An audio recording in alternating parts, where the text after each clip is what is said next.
Boa noite.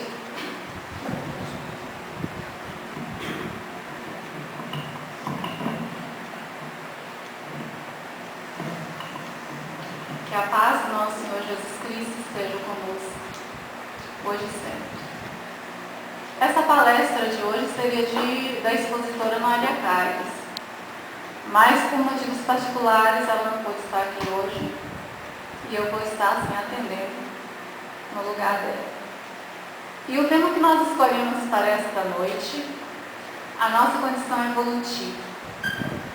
Esse tema foi retirado do livro Estamos Prontos, do Espírito Autor Hamed, psicografia de Francisco do Espírito Santo. E também nós vamos colocar algumas colocações no decorrer da palestra.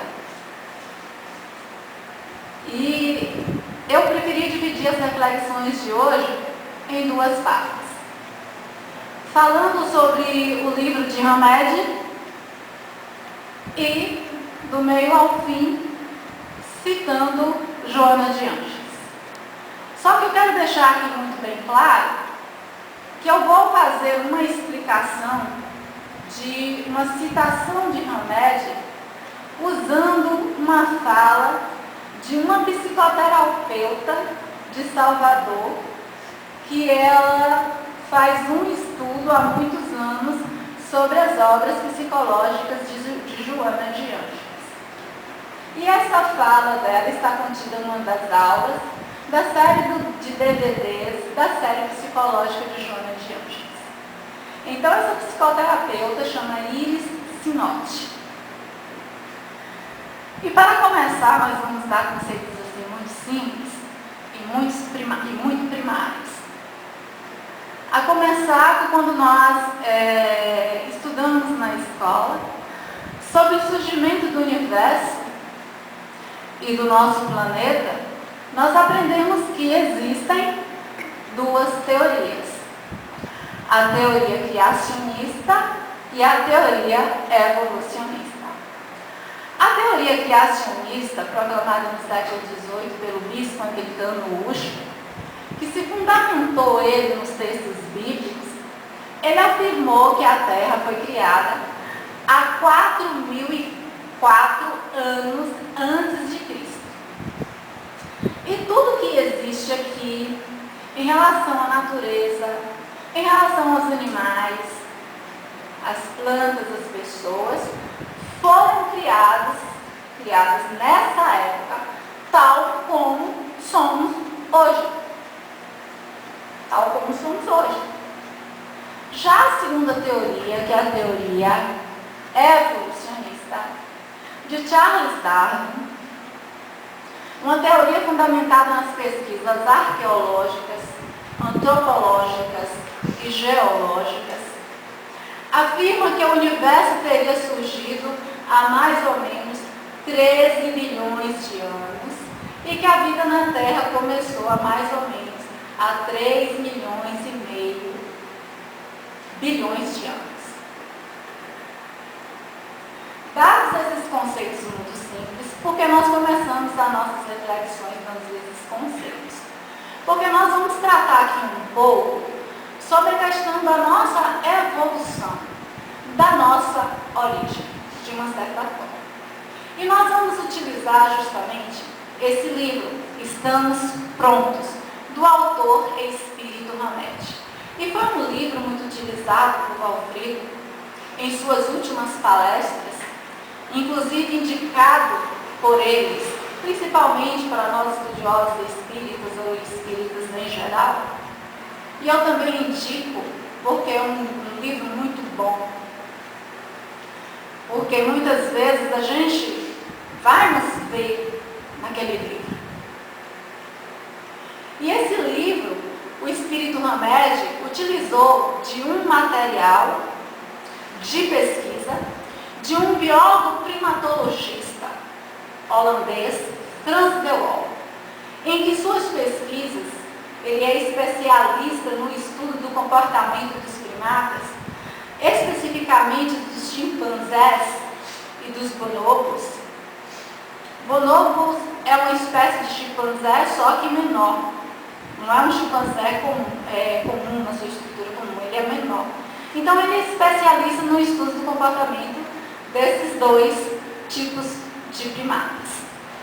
Então, nesse livro, em que Valfrido fez uma abordagem mais geral, e nós vamos pegar 2 capítulos desse livro para fazer as nossas reflexões de hoje, ele coloca que, ao observar o comportamento desses primatas, muitos de nossos comportamentos são similares aos dos nossos irmãos primatas. E chega à conclusão também que nós não estamos, em questão de evolução, muito longe deles não. E esse livro é muito interessante. Se nós formos ler esse livro, a gente vai perceber isso, que muitos desses comportamentos são parecidíssimos com os nossos. E a gente vai se ver ali. E Valfrido também, em sua palestra aqui nesta casa, ele também abordou nesse livro a questão da solidariedade. Inclusive, ele passou alguns vídeos em que muitos dos nossos comportamentos, se referindo a sentimentos de solidariedade, de compaixão, de cooperação, de ajuda, de cuidado, também estão nos animais. E ele retratou isso através dos vídeos em que foram passados aqui. E ele citou o caso também de uma gorila denominada Beach, em que ela teria resgatado uma criança de mais ou menos 3 anos, que caiu numa jaula de gorilas, de aproximadamente de uma altura de 6 metros. Essa gorila, cuidadosamente, o vídeo foi passado aqui, cuidadosamente a pegou no braço e a conduziu a um lugar seguro para que ela pudesse ser resgatada. Os especialistas ali comprovaram o gesto de solidariedade manifestado naquele animal. E Franz de Waal, ele chega à seguinte conclusão, que quando um ser humano tem um gesto mais agressivo, nós temos a tendência de falar assim, parece um animal. Como se nos animais só tivessem gestos agressivos. Mas quando o ser humano tem um gesto benevolente, de afetividade, nós costumamos dizer assim, como fulano de tal é humano, né? Como se esses embriões desses sentimentos também não existissem nos animais. E aí, Hamed, ele chega à conclusão de que esses embriões que nós temos também, que estão nos nossos irmãos primatas não humanos, como de cooperação, como de solidariedade, como de gratidão, estão presentes neles também. E que serviram, através da evolução, de base para a sociedade humana que é encontrada hoje. Ou seja, nós temos todos esses embriões, mas de forma aprimorada. Através dos milênios nós conseguimos aprimorar, no caso nós estamos falando dessas virtudes, mas que ainda nós não estamos tão distante assim deles. Então nós vamos fazer a reflexão desses 2 capítulos que nós escolhemos. E um desses capítulos para falar da sensibilidade e da empatia. Então eu vou relatar aqui, no caso, relatado no livro também, de 2 bonobos. Foi feita uma experiência com eles, um bonobo denominado Kenzie e a sua irmã mais nova, Tamuri. Os pesquisadores da Universidade de Comunicação do estado da Geórgia, em Atlanta, estavam fazendo uma experiência de comunicação, para que eles pudessem comunicar de uma certa forma. Kenzie e Tamuri estavam ali como alunos. Quando os pesquisadores, utilizando de de estruturas muito simples, através de comandos, para que eles obedecessem os comandos e realizassem os comandos, em um determinado momento, Kenzie, a irmã mais velha de Tamuri, observou que a irmã não estava obedecendo os comandos, não estava compreendendo os que os pesquisadores ali pediam. Então, Kenzie usou da sua sensibilidade e ela mesma, sem tratamento algum, passou da condição de aluna para instrutora. Ela começou a ensinar a irmã através de gestos, ora pegando nas mãos da irmã, orientando-a a executar os comandos. Em momento algum, ela fazia isso pela irmã, mas ela orientava como a irmã poderia executar esses comandos. E os pesquisadores, eles concluíram que ali Kenzie utilizou da sua sensibilidade ao perceber que a irmã não atendia os comandos e utilizou da sua empatia para poder ensinar, para poder orientar a irmã na execução desses comandos. A sensibilidade, a empatia.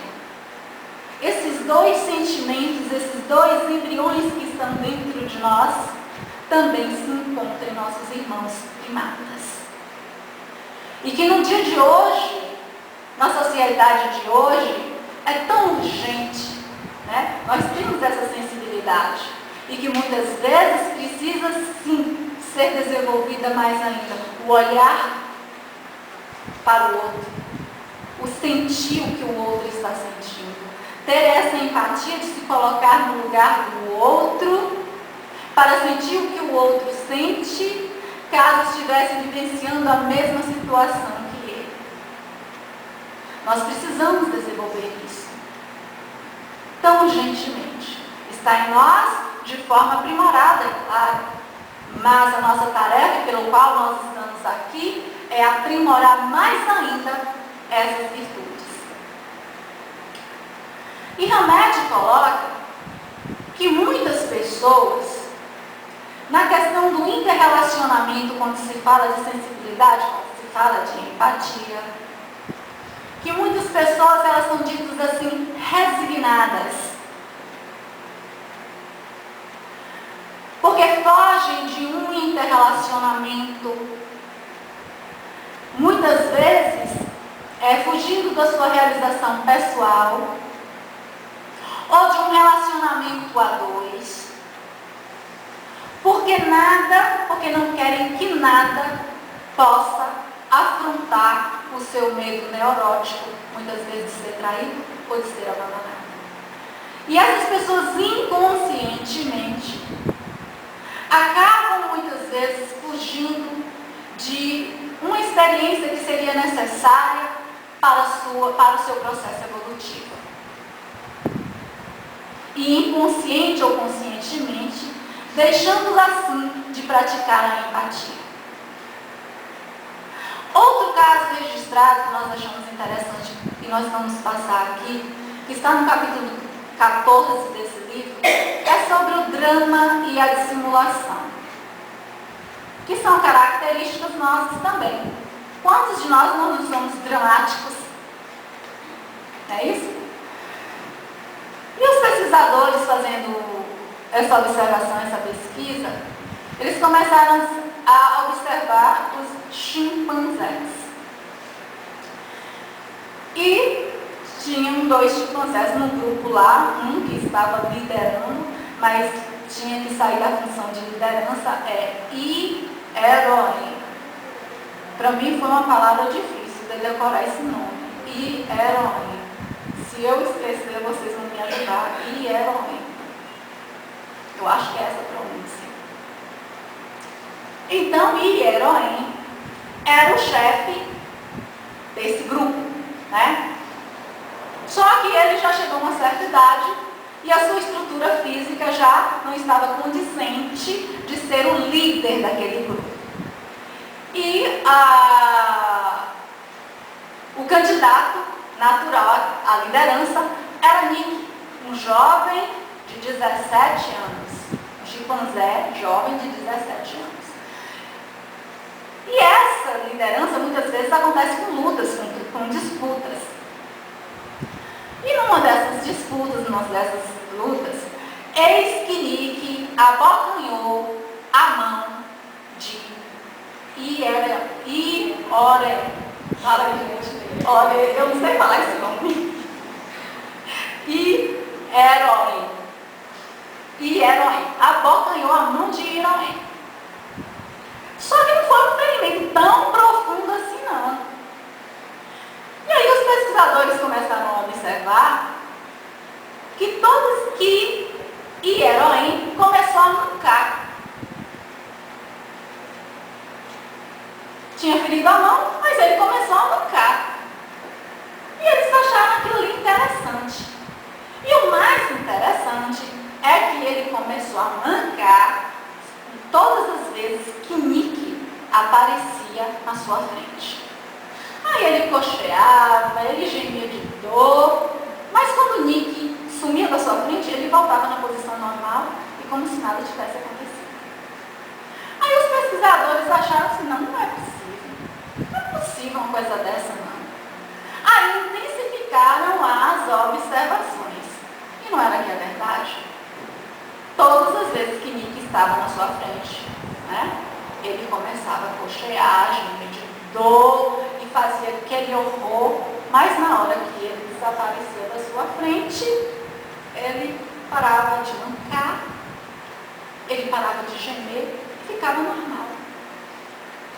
Dissimulação pura, dramatização pura, para talvez ter a compaixão do seu suposto rival, ou até a simpatia, porque de forma alguma a gente pode hostilizar alguém ferido.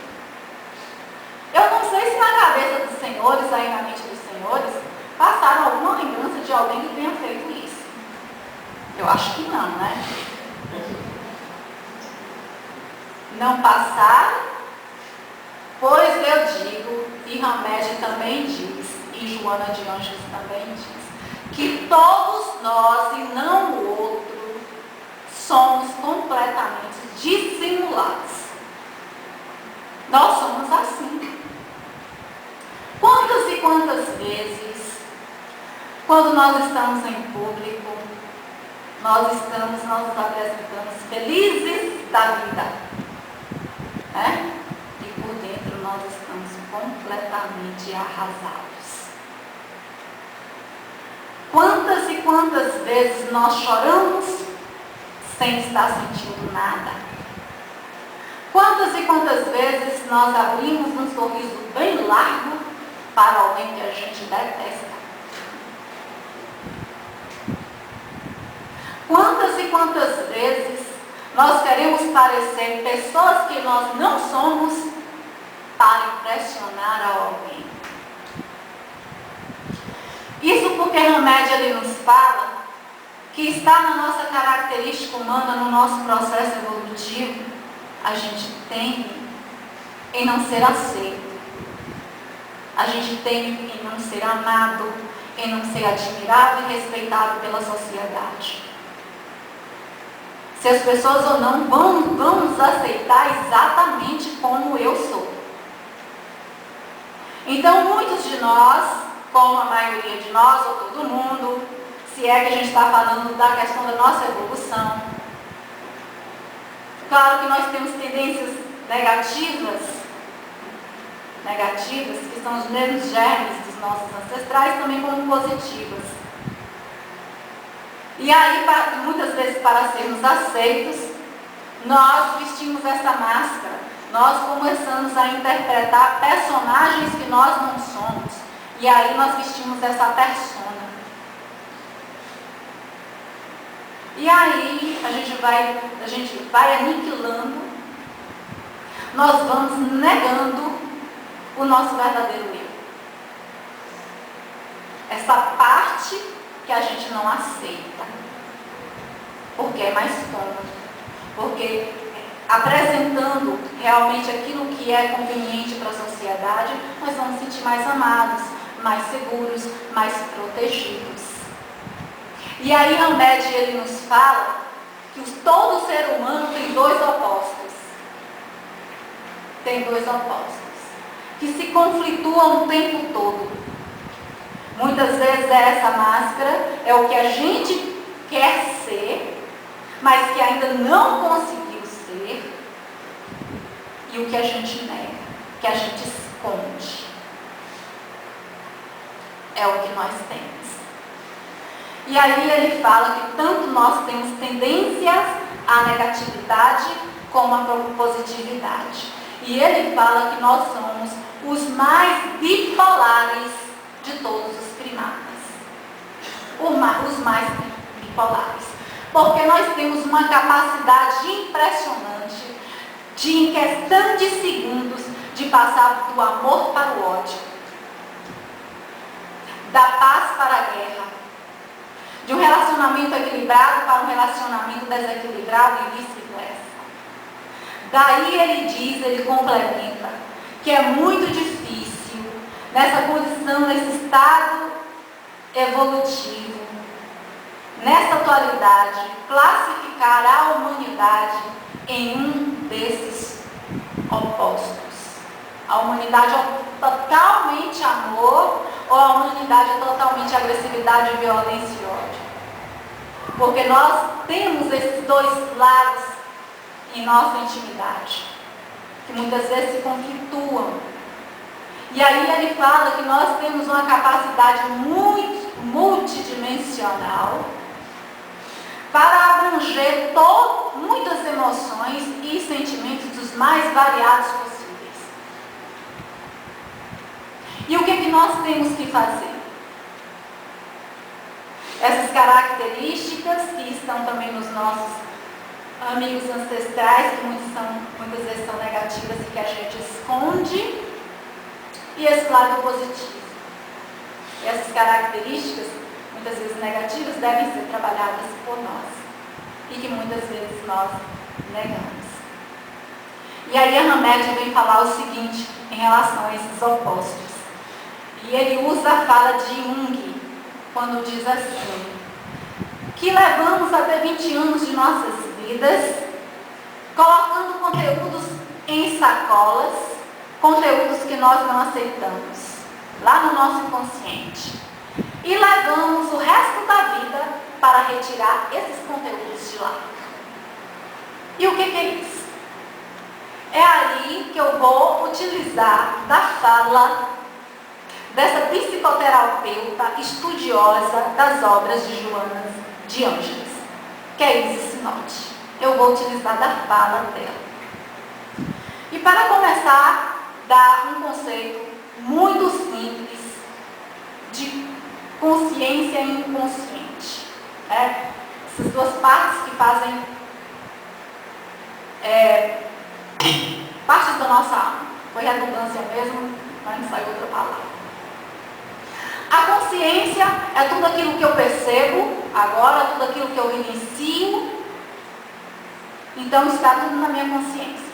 E o inconsciente é tudo que eu vivi, mas que eu não me lembro, mas que está lá.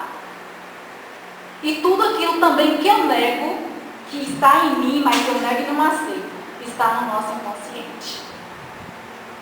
E todas essas coisas que em nós negamos, que nós vamos utilizar essa linguagem figurada para sermos aceitos no nosso meio, nós guardamos em bolsa, vai compor uma parte do nosso consciente que nós chamamos de sombra. E todo mundo tem a sua sombra. E é nessa sombra que a gente guarda nas sacolas aquilo que não está condizente com o meio, daquilo que eu nego, está nessa sombra. Vamos exemplificar. Por exemplo, uma criança de 3 anos, mais ou menos, ela é o período em que ela está estruturando, né, a sua personalidade, em que ela consegue se distinguir como ser humano, que a mãe é a mãe, o pai é o pai e ela é ela. Então é nesse período também que ela começa a observar que muitas das atitudes que ela tem desagrada as pessoas que mais ela gosta, que é o pai e a mãe. Todas as vezes que ela fica em birra, que ela grita, que ela fica nervosa, ela percebe que isso desagrada a mãe. E como são pessoas que ela realmente ama, gosta e não quer perder a mãe, essa criança vai jogar na sua sacola, lá na sombra, guardar esse conteúdo. Então ela vai pensar que ela nunca pode ficar irritada. E essa criança ela vai crescendo, vai crescendo, vai crescendo. E aí, todas as vezes que em determinada situação a Idaninha ela guarda na sacola e volta a ser calma. Todas as vezes que ela passar por isso, ela volta na sacola e ela começa a ficar calma, ponderada. E chegar um determinado momento que ela vai pensar que ela é assim mesmo. Essa outra parte dela que ela escondeu vai ficar lá. E ela vai pensar que ela realmente é uma pessoa tranquila, ponderada, equilibrada e calma. Só que vai acontecer determinado momento da vida que esses conteúdos que nós guardamos lá no inconsciente, eles vão invadir a nossa consciência. Porque quanto mais nós nos distanciamos da nossa verdadeira realidade, daquilo que nós somos, mais esse conteúdo, que realmente é a nossa realidade, vai adquirir força e em determinados contextos de nossas vidas, em determinadas situações, esses conteúdos vão invadir a nossa consciência e nós não vamos dar conta. É como uma pessoa conhecida muito calma, muito tranquila. Aí você vai conversar com essa pessoa toda zen. Ela nunca se irrita. E você tem uma admiração tão grande por ela, tão equilibrada. Mas chega um determinado momento que essa pessoa, numa determinada situação, essa pessoa explode.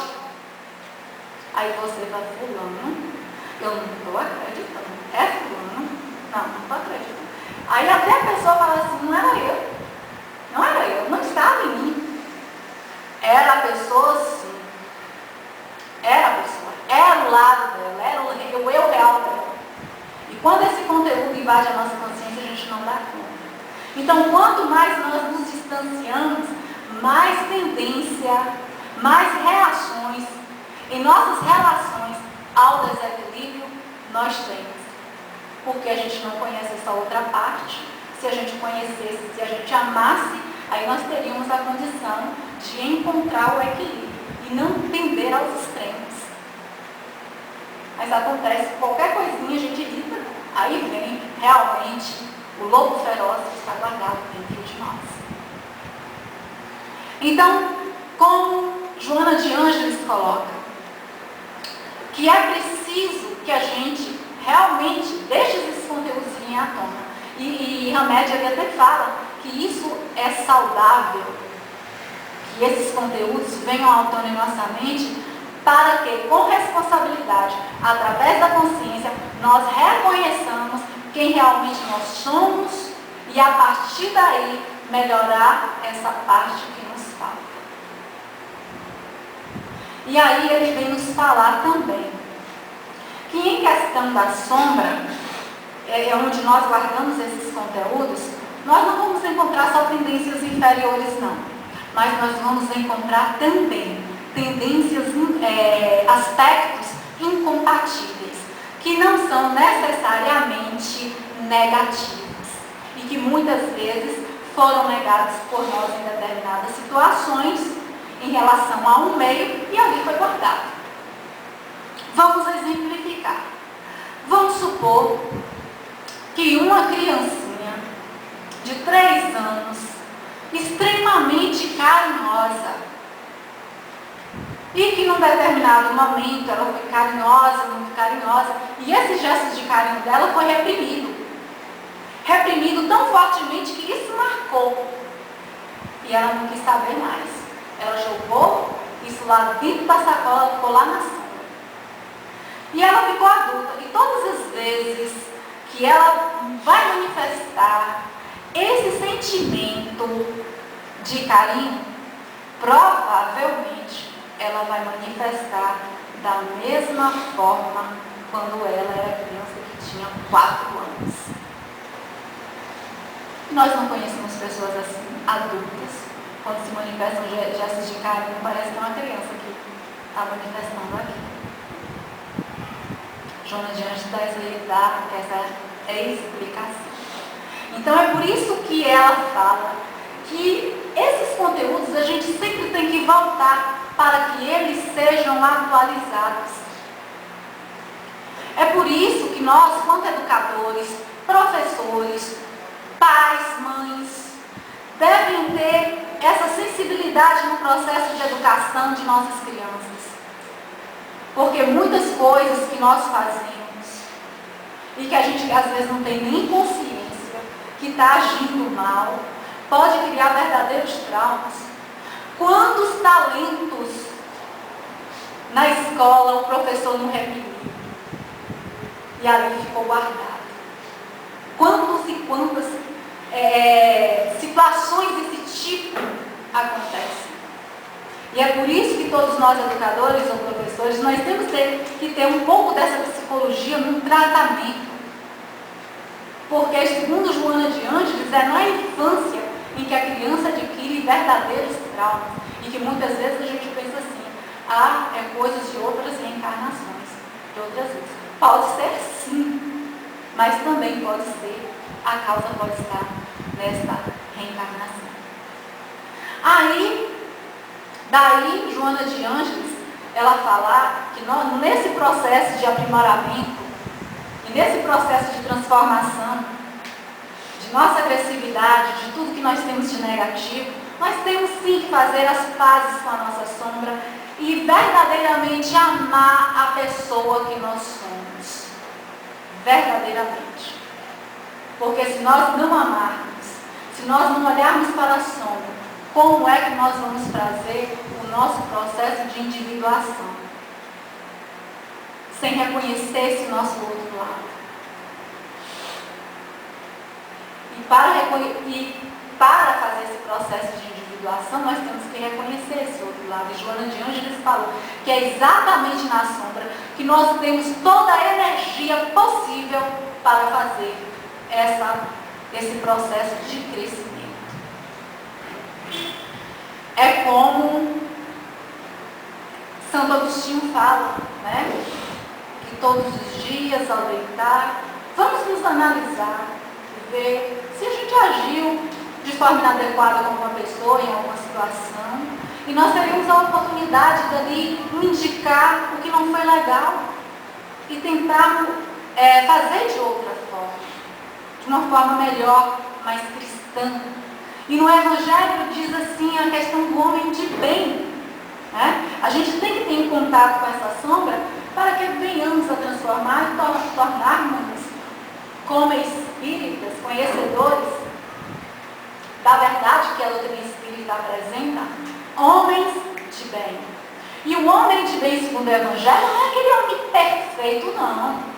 Mas é o homem que se esforça a cada dia para tornar-se um ser melhor.